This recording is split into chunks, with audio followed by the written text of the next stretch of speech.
This episode of the Jesse T Show is brought to you by 46 and 2 Wealth Partners. This year, many people have lots of money questions.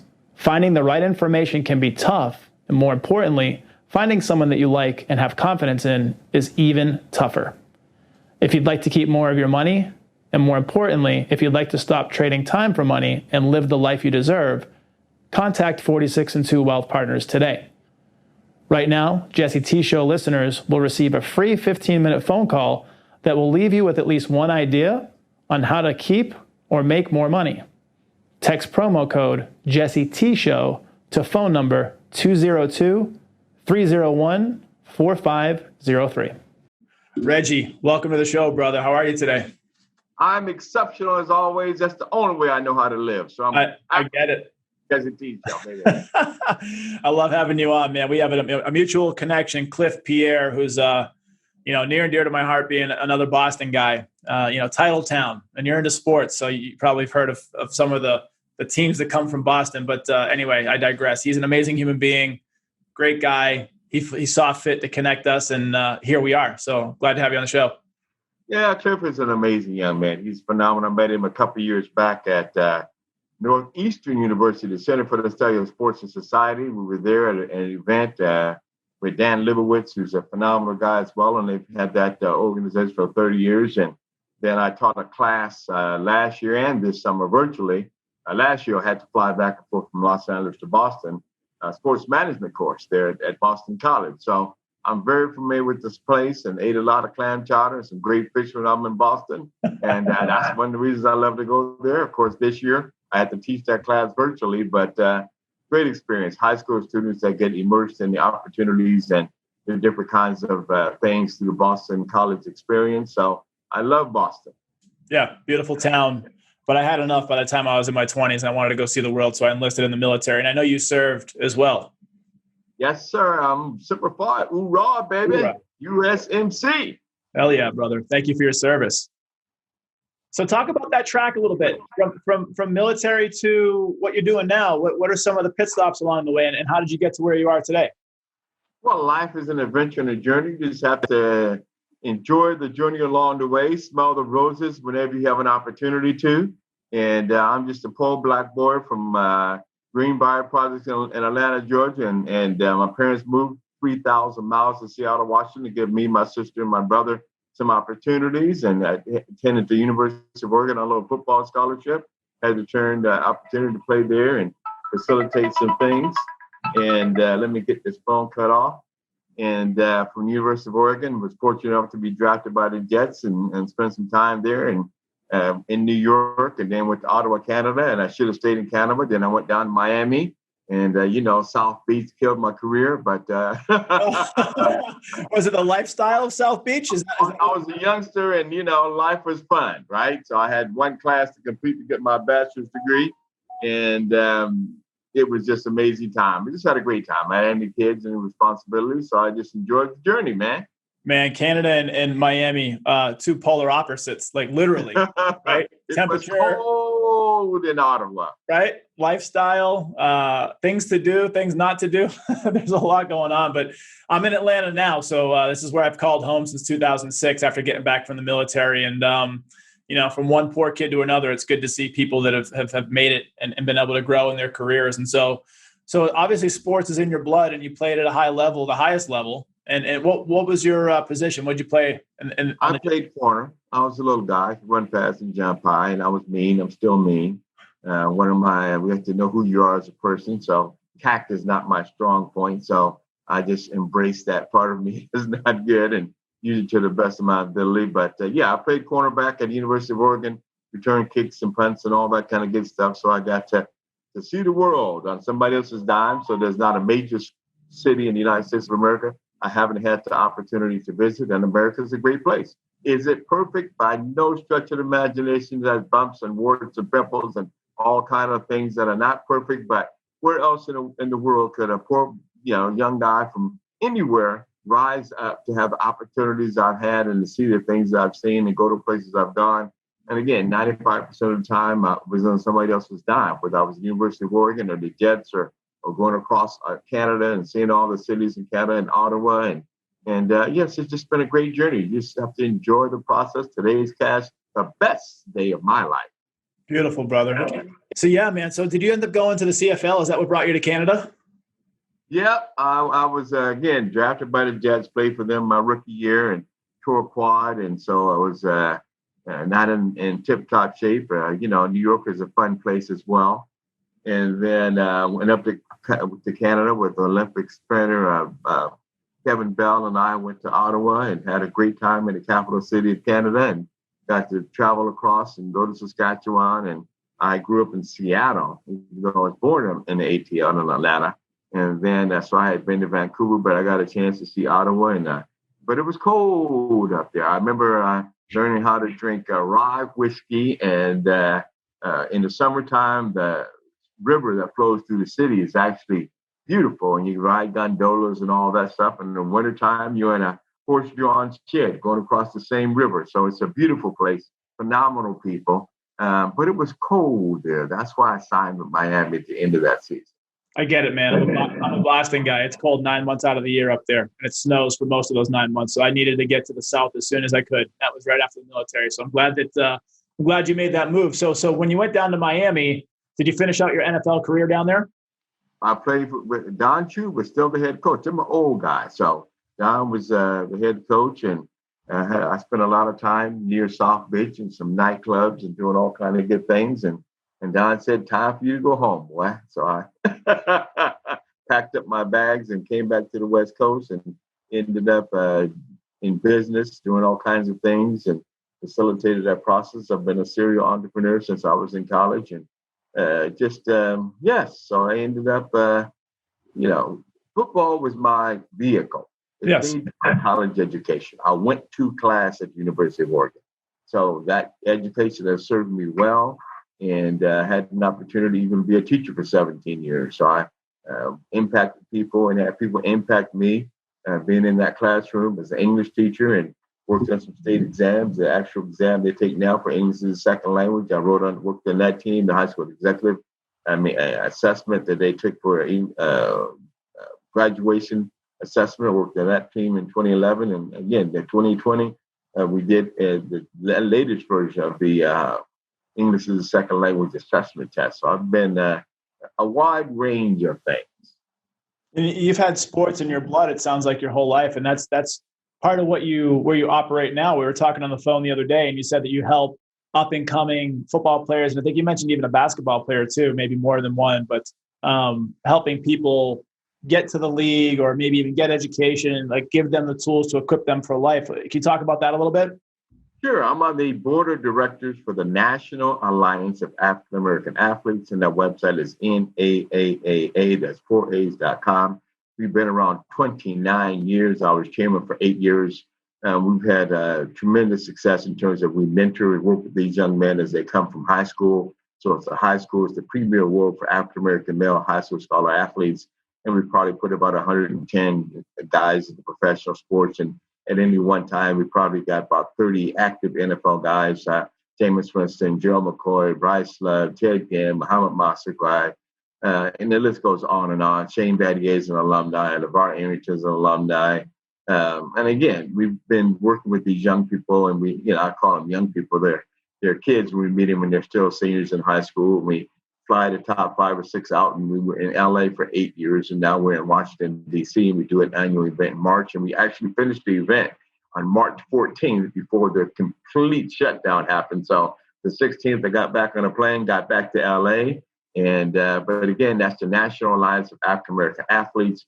We present the Watkins Award, WTKINS, the Premier Award, African American Male Scholar Athletes, and we've had a couple of, Rhodes Scholars, Myron Rowe, who played in the league as well, and number one kid coming out of high school at Florida State, and went to Florida State. And, we have he's a neurosurgeon now. We have lawyers and doctors, and our job there is just to facilitate helping them to understand all the things they could do going to have to deal with, and create a fraternity, if you will, of other people that look like them that can be a support system and help them grow and deal with all of the things you have as a high-profile collegiate athlete and then professional athlete. So that's one of the things near and dear to my heart. Again, I was chairman for 8 years and helped to elevate that organization. And we've had such people as Reggie White, and Warren Moon, and John Sally, and Willie Lanier, and the list goes on in terms of our keynote speakers have been.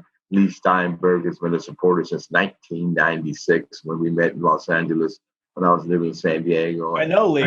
We connect on LinkedIn here and there. Yeah, he's a great guy. Yeah. And the son, Matt, right? So, yeah, they're good people and they have good hearts in terms of trying to make a positive difference in the life. And those are the kind of people you want to be around. And those are the kind of people that help to elevate you. We always talk about being in the room. And being in the room, I was at an event where it was AI Showbiz, which is an entertainment event here in Los Angeles back in 2018, 2 years ago. And one of the speakers, there was guys in there that had done billions and movies and all that kind of stuff, high-end type people. And he said, you have to be in a room. Doesn't matter whether you're the janitor or the guy speaking that day. It's all about elevating yourself and being around people that can elevate you. And being in a room, you can learn something, you can connect with people and have conversations and move forward and be positive. And it's all about personal growth all of the time. Yeah, I want to talk about a little bit more detail, kind of your path there, but something that keeps jumping out at me and I keep hearing in different places is how the state of LA is right now and how Newsom's kind of ruling with an iron fist. Is it all pumped up and not really what it's sounding like in terms of, the control that he's trying to have on your freedom over there in LA currently? Or is there actually some stuff over there that's kind of bullshit and you don't want to put up with Newsom anymore? Well, again, it's politics. My mom was a political consultant for many years in Washington, the state of Washington, and worked in Olympia and all that stuff. So I've been around politics enough to know that it's all smoke and mirrors, and they're all, whether we are a right-wing Republican or a left-wing Democrat or a liberal or conservative, they all are inherently not nice people. Crooked. Can we just say crooked? Power hungry, money hungry. Do things. I'm trying to measure my words. I don't have to. They're all in the same room smoking cigars and drinking, a $300 bottle of whiskey, talking about how they're going to cut a deal. I don't care what side of the aisle you're on, they're all in the same space. So I heard someone say recently that to be at that game at that level, you have to be a certain type of person, and usually it's not the most admirable. And coming from a military background where nobility and honor and commitment and teamwork are lifeblood. You look at your battle buddy if you've been in battle or close to it, and you have to rely on them. That it misses the mark completely when it comes to that. And so there's when you're a person that comes from our experiences as military people, it's about your camaraderie. It's about we're willing to die for what you believe in. You made that commitment that you're willing to give your life for those next to you and those that are at home. So it's a different kind of a dynamic when you talk about politics, right? I don't even look at the debates or any of that stuff. I do read a lot. And so I'm educated about the issues and things we need to vote on. But again, politics is a down and dirty business. And I try to keep out of that gray area of dirt. So the question is, it becomes, are you planning on, is LA your forever home, or some of the things that are happening there, have they turned your head to maybe going somewhere else? Come on, man. I grew up in Seattle, went to college in Oregon, rained every day, went to New York, went to Ottawa, Canada. When I was a rookie with the Jets, we fly over San Diego and I go, I need to be here in Southern California. Got it. You want the weather. Bad day, and it's a little overcast. It's still 68 degrees. All right, this is a bad day. Right. Yeah. So your perspective is much different. Yeah. Weather doesn't impact my life. I was in my backyard this morning in shorts and a t-shirt, and I come in the office because I'm doing a little stuff, but other than that, only a couple hours a day. And I'm here in the office of the Retired NFL Players Congress. We, in partnership with Jay's, designed the largest manufacturer of licensed jackets outside China. So we do all of that. There's 60-70% of those jackets. We are a manufacturing plant. So unlike some of the other people that import their stuff from China, we import components from China. We have components from the USA, and then we put that stuff together. Or if you see the championship jacket for the NFL or the NBA or hockey or all of those, we would make those leather jackets downstairs in my office. We have a factory. It's 250,000 square feet. and there's less than a dozen here in this whole building. So I'm in a room by myself. We're all separated. So there's, we have 12 people in the building right now. And that's the most we've had since probably March, right? So, I mean, they're starting to have to manufacture some things. The Lakers won. They did 40,000 hoodies and 40,000 T-shirts in 3 days, right? So it's a big place, right? We can do a great amount of stuff. But again, it's a new dynamic. We live in a new space, in a new era. Things will be virtual. Things will never go back to the way they were. I have associates and friends that I don't expect them ever to leave their house, right? They're never going back to the office. It's not happening. So you have to adapt, adjust, or become extinct. And as a business professional, for you being in this space, it allows you to do things that you wanted to do and knew how to do already. For me, I'm overwhelmingly busy. Tomorrow we do athletes in cannabis. One of my companies that I have is esportsinstruction.com. I've had that since 2000. And we have a couple of different elements of that. We have ESI Pitch in our esports business accelerator. So we've been doing events around the country for the last 4 or 5 years. Pitch Shark Tank type events in Washington, D.C., Portland, Oregon, Los Angeles. And so now that's become more virtual. We have an event tomorrow called Athletes in Cannabis, athletesincannabis.com. And that event will be featuring some speakers and some presenters, some people pitching to raise funds. And we're just about facilitating the process in business. So again, that's what we do. And then we have another event in December. I'm on the board for the Los Angeles Black Business Expo, established in 1989. We did an event in September, and now we'll have another one, Buy Black on Black Friday on 27th of November. And that's 21ladbe.com. And that's, again, we're trying to create sustainability opportunities. When there is a downturn, when there's a change, when there's dramatic things happening, there are tremendous opportunities in the business world.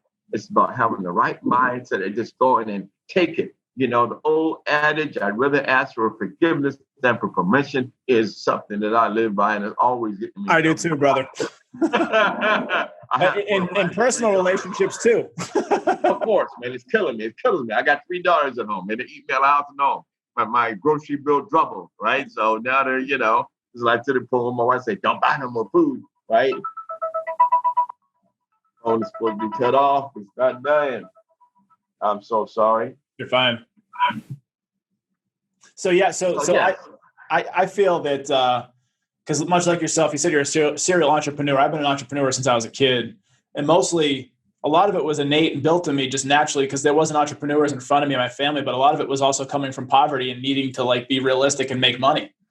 And so in Boston, we took advantage of the elements in our surroundings. We used to shovel snow for money. We used to run over to Logan Airport and return the smart carts that would carry luggage and get a quarter pot back. And the best part that happened there was the security would chase us through the terminals. And that was fun, as a kid. And so, hustling comic books, baseball cards, selling them, buying them, trading them as a kid, all the way up through different business iterations. You are absolutely right. I've learned the one thing is during any downturn, during any crisis, there's a lot of money to be made and a lot of people that could be helped. And, in my business, I'm a wealth manager, and a lot of people have money questions right now. A lot of people that have had shifts in their career or in their businesses, and they have to be creative and figure out how to have more cash flow or how to, be able to invest more in their people with less kind of thing. And you have to be able to weather those storms, so to speak. And so tying this back to your experience, you said you're a serial entrepreneur. Where did that come from? Did you have somebody in your family or someone that you admired that you followed that path? They kind of blazed the trail for you? Well, again, it's just about having an open mind. Doesn't matter where you come from. America, it only matters where you go. In that poster right behind you, mindset is everything, is so critically true, right? I really started being an entrepreneur. Well, again, back up a little bit. I realized in junior high school that the people that run everything had college degrees. So I decided I want to be in business. And then I figured out the way for me to be able to get to college, because everybody that ran things had college degrees, was to leverage my athletic ability. I looked at what was going on around me and said, I want to be a businessman and a pro football player, pro athlete. And I was able to accomplish that. And I was in college, and a couple of guys approached me about putting on a little dance. And I ended up having a company at University of Oregon, Glass Pyramid Productions, which was my first little entree into business. From there, I was stuck. I even had a marketing class. I remember, and I wrote a paper assignment, and the professor gave me a D. I said, why'd I get a D? Well, this is not realistic. No, I had 3 clients that was paying me, that I was eating on, that I had an office space on. It was real. So I got to understand the true difference between academics and that foundational fund thing that you really need that helps you to be successful in business. But it's all about doing, right? There are no new ideas. There are only those that are implemented. Dan Audick, the starting left tackle for the 49ers when they won the Super Bowl in 1980, was my partner back in 1997, 98. We had a little software company, ePlaybook Football Basics 101. ePlaybook, it was a gamified esports product that we taught people about football, women and other people that didn't know American football.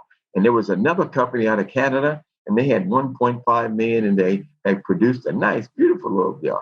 But ours, we spent about 150,000, but we were experts in what we did in terms of knowing and understanding their content. And so ours was superior to the point where I was able to go to Cupertino and sit in the office next to Steve Jobs' office with the head of software development for the world and the head of marketing for the world for Apple, and asked him for $1 million. They laughed and said, Steve loves your stuff. It's the best stuff we've ever seen. But unless you Disney, he's not giving you $1 million, right? Right? I mean, you got the room, right? But it's all about doing it. There are no new ideas. The only things that are implemented. Are you willing to walk out on that limb and bet on yourself? Right? People talk about stuff all the time. I used to go to Las Vegas with an associate of mine, and he'd take 10 grand over there. I don't bet in Las Vegas. The only thing I bet on is me. Yeah. You have to be willing to take a chance on yourself and be committed. I know how hard I'm going to work. I know I'm going to get up and go to work every day. And that's what that military and that athletic background gives me, is that understanding. It's just about getting up and going on the grind, baby. Just do what you need to do to get the job done. Yeah. I love what you're saying there. Bet on yourself, believe in yourself, but most importantly, invest in yourself. And I'm in that world of helping people live well through financial planning. And the first thing I'll tell them is, if there's a conference you need to go to, there's a salesperson you want to learn from, there's a experience that you want to have, bet on yourself first, become well-rounded, become dangerous, and then you can operate differently in the world. You can have better conversations. You can have these meetings with Steve Jobs. You could be prepared to at least get in the room, what you're talking about, be the janitor, be the speaker, I love it. So you got to be in the room.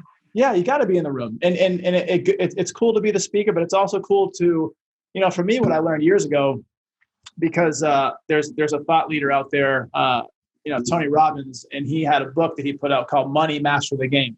Money Master the Game talks about working with a fiduciary, which is a financial planner that only puts your best interest above their own. They have to by law, which, startlingly enough, 400,000 financial planners, only 5% of us are fiduciaries. So what I learned was this. I started going to conferences years ago because I'm a student at heart. I would go to these conferences and I would find friends and people to refer business to, and I would find clients at these conferences. So you don't even have to be speaking at a conference, which is cool, right? You could go there and you could build business and build networks. And so I think the mindset, right, we talked about that a few seconds ago, is just showing up. And in the military, you have no choice. You have to, boots on the ground, they drop you out. You got to go where you got to go. That's it. In business, it's the same way. If you don't get out of bed in the morning and show up for yourself and invest in yourself, you're never going to make it. Right. It's all about empowering yourself. It's all about growth.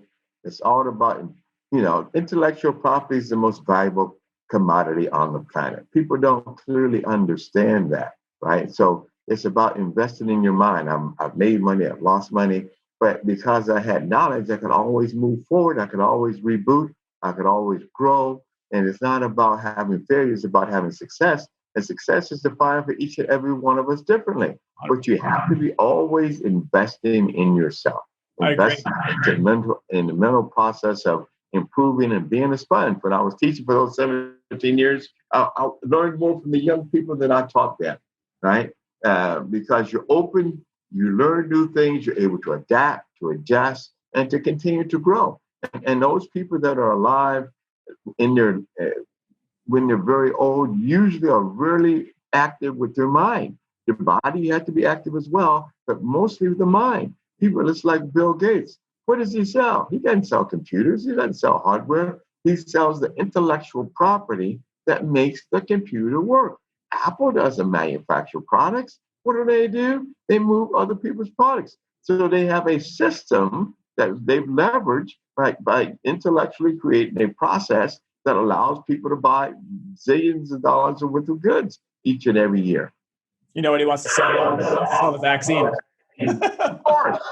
He wants It's to just sell a the vaccine. commodity for him to move. Right. He's And going to sell it all. it's interesting you bring Bill Gates up because there's different thoughts about Bill Gates, but he's obviously succeeded at a very high level, one of the highest levels ever in business, right? And he's a mentee and best friend of Warren Buffett. And this ties back around to what you were talking about, reading and learning. Warren Buffett, he definitely has afforded the time to do it now, but he reads anywhere from 5 to 8 hours a day, physical reading. And the guy's in his 80s, and he's still one of the sharpest minds in business in the world, one of the most successful people in business in the world. And his partner, Charlie Munger, who's like 10 years his senior, is right there next to him. And their biggest secret to success, there's many of them, but their biggest secret to success is just always learning, always reading, always growing. Right. Yeah. You have to be a sponge. You have to be willing to grow. I read about an hour a day. I probably need more as I wind down some of my activities, and I'll probably read more. And you talk about Gates, and it's about people and relationships, right? You have to be willing to look at things, and you have to bounce things off other people, and you want to put yourself and connect yourself with people that elevate you. And that means you're not the smartest person in the room. You want to be people that elevate you. Even here in this office, I have the opportunity to work with Bob Grant, who was one of the first guys to integrate football in the South at Wake Forest. He was the first black to be drafted out of the NFL and has had tremendous business success. Marv Fleming is on our LA team, who was the first guy to play in 5 Super Bowls, 1-2 with Shula on the undefeated team, 1-2 with Lombardi and Harold Jackson, 16 straight years in the NFL and never missed a game. So people that operate on a mental level that just has allowed them to be successful and achieve. And it's all about the mindset. It's all about putting yourself around people that can elevate you. And of course, inevitably, you'll elevate other people by elevating you. And you want to give more than you get. You want to add value. Add value. You never have to worry about business or people because people will bring you people. And that's one of my keys to having had an opportunity to eat every day. My kids want to eat once a day. Beautiful. And now they eat more, is what you're saying. Of course. And they're eating at home, eating 50 times a day. And I get a text before I leave the office. I'm only here a couple hours a day. It's like, drop by the store. The store has my middle name on it, just like Macy's has my wife's name on it. But anyway, and you talk about Bill Gates, I worked for a company called Nisus back in 96, 97, 98. And they come with one of the innovative companies that undos in Microsoft Word. They came up with that and some other things like that. And we had a little word processor. We were a competitor for them. Again, NISUS, Nisus software. And we had a word processor that was only for the Apple. Dynamic word processor. You could type in 35 different languages, spell check them in it, but it was dynamic product. Wow. And Word had just come out on the PC. And, Windows and all that stuff. And he was moving and dominating that stuff. And we were going to be his competitor because we were trying to port it over to the PC platform. Again, we were only on an Apple platform. And so I was vice president of marketing, came with the idea. We're going to put our little $10 version of our $99 product in the Apple magazines. And Apple magazines, we got the 14 Apple magazines.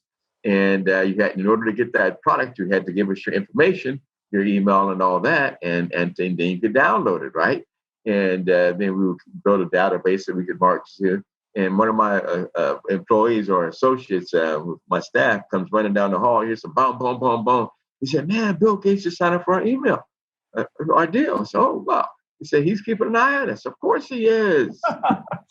It's about knowing who you're competing with. It's about being informed. It's about being educated and continuing to grow and learn. And again, he gets great people around him and he gets the heck out of their way. And that's what has been one of his cornerstone of success is getting great people around him and getting out the way and letting them do what they do. And then, being able to massage and be a leader and stay focused. And when they released the initial version of Microsoft Word, they had 18,000 bugs they knew about.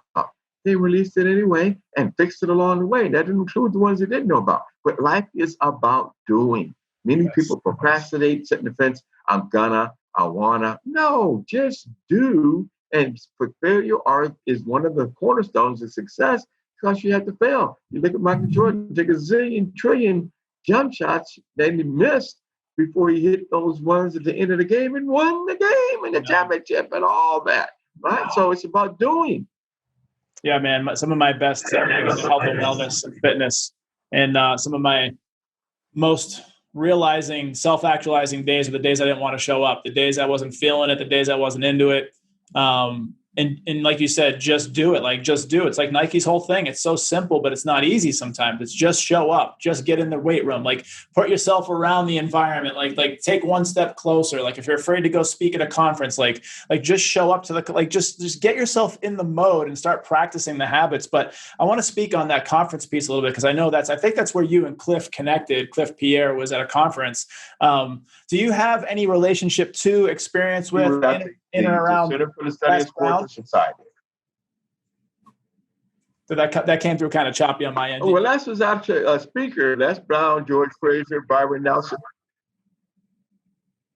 He said Les Brown was a speaker at our event on September 12th, the Los Angeles Black Business Expo. We went virtual for the first time, and they've been around since 1989. Actually, when that call was from Barbara Lindsay, the founder of the Los Angeles Black Business Expo. And Les is a phenomenal person and speaker. And he talks about being in the room and elevating yourself by getting more knowledge, believing in yourself, and doing. And same thing with George Fraser. I met George Fraser in 1998 in San Francisco at a tech conference. And he wasn't a fact-finding mission, but days later or years later, he's got 90,000 connections and hundreds of thousands of people that follow him on social media. So it's about embracing change. We have changed. There's a paradigm shift, and we went 180, almost 360, and all of a sudden, everybody has to use technology. And we moved forward 30 years in terms of how we've embraced technology and used it from the 5-year-old to the 95-year-old, every technology, and because of what happened. So how do you position yourself? You just be doing new things and just have to embrace the process, embrace the opportunity to improve, to grow, to learn new things, and just be open and be about doing. It's about doing. What are some of the things that you're still doing to stay on top of the game for yourself, whether it's health and wellness, spirituality, mindset, any kind of work you're putting in outside of businesses to be able to operate at the level you're staying at? Well, life is about balance. I have 3 daughters. And so, I live with 4 women. So it's always an adventure, an emotional roller coaster. But you have to be balanced. I work hard. I think for a living. I'm able to have quality of life. And it's about family. It's always about family. Having some foundation on the base, I believe in God and all those kinds of things. And a firm believer. I don't put that on anybody. But it's about your personal relationship and personal growth. And understanding there is something bigger than yourself, and appreciating that and believing in that. And I think that's part of the balance of life. Is I work hard. I'm a madman, but I try to be a man of my word and do the best that I can, and most in all cases, or whatever possible. And again, it's always about family first, and elevating my young daughters, who's 15 and 17, and they're virtual schooling right now, and I had them in doing some things, and they actually have their 2nd and 3rd book they're coming out with. That is up to me to finish the process of getting it out. It's supposed to be out this month, early November. But again, it's not about them writing. It's just about them exercising their brain and using their intellect and understanding that intellectual property and what you know is your most powerful tool. It is your superpower, right? And you're between what you can learn and your mindset and valuing other people, right? Understanding that other people have value and respect to that just helps you to have a balance in life and quality of life, right? Family, work, having a spiritual relationship with whatever entity or process you believe in, and just being grounded. Quality of life is everything, brother. I think that's the best place to put a cherry on top of it, man. So it's been a pleasure. It's been my honor to connect with you. I'm excited to see what our future conversations hold. He's the amazing, mighty, and powerful Reggie Grant. I'm Jesse T. Be sure to catch us on next week's episode of The Jesse T Show.